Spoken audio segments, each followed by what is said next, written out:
Good morning very one. Happy Sunday. நீங்கள் breakfast கிடையாது, fruits தான் சாப்பிட்டோம். அமாவாசை சமையல் பண்ணியிருக்கேன்.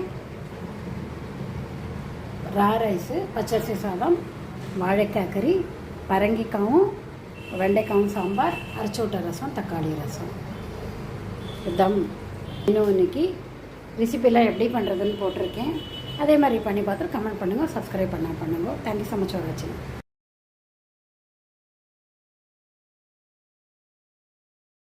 Good morning very one. Happy அமாவாசை. தர்ப்பணம் எல்லார் வீட்லேயும் பண்ணுவாங்க. இன்றைக்கி பச்சரிசி சாதம், அதில் காக்கா போட்டுடலாம். தர்ப்பணம் பண்ணிட்டுருக்க ஹஸ்பண்ட் பருப்பு நெய் விட்டுட்டு பச்சரிசி சாதம் பண்ணி பொங்கல் சாதத்தில் வாழைக்காய் கறி, தக்காளி, புளி, அரைச்சி விட்ட ரசம், பரங்கிக்காயும் வெண்டைக்காயும் சாம்பார், வீட்டில் இருக்கிற தயிர், சாதம் குக்கரில் டைரெக்டாக வச்சுட்டேன். பருப்பு வேக வச்சுட்டேன். குழம்பு ரசத்துக்கு கடுகு, உளுத்தம் பருப்பு, கடலைப்பருப்பு தாளித்து போட்டுட்டு பெருங்காயம் கடுகு வெடிக்கும் போதே போட்டு தூக்கலாம். நறுக்கி தூளை கட் பண்ணி நறுக்கி நான் வாழைக்காவை போட்டு கொஞ்சம் தண்ணி தெளிச்சுட்டு அது பாதி வெந்தோடனே உப்பு, காரப்பொடி போட்டு கொத்தமல்லி, கருவேப்பிலை போட்டுட்டு நல்லா வதக்கியாச்சு.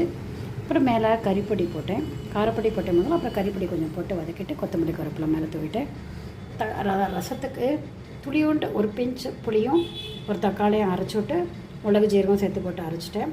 இல்லை உப்பு, மஞ்சப்பொடி போட்டு ரசப்பொடி போட்டு கொதிக்க வச்சுட்டு அப்புறம் ஒரு கரண்டி வேக துவரம் பருப்பு போட்டேன். அவ்வளோதான். தாளித்து போட்டோம். உப்பு, கருவேப்பிலை, கொத்தமல்லி போட்டாச்சு. இதுக்கு சாம்பாருக்கு இது பரங்கிக்காயும் வெண்டைக்காயும் நெய்யில் வதக்கிட்டு அப்புறம் ஒரு எலுமிச்சம்பழம் அளவு சின்ன எலுமிச்சம்பழம் அளவு புளி தண்ணியை கொட்டிட்டு உப்பு, சாம்பார் பொடி போட்டுட்டு 4 கரண்டி நல்லா கொதிச்ச உடனே 4 கரண்டி வேக வச்சு துவரம் பருப்பு போட்டுட்டு கடுகு, கருவேப்பிலை, கொத்தமல்லி தாளித்து போட்டுட்டு இதுதான் ரெடியாக எடுத்து குழம்பு, ரசம், காய் எல்லாமே டேஸ்ட் நல்லா இருக்கும். பார்த்துட்டு கமெண்ட் பண்ணுங்கள், சப்ஸ்கிரைப் பண்ணுங்கள். தேங்க்யூ ஸோ மச் ஃபார் வாட்சிங்.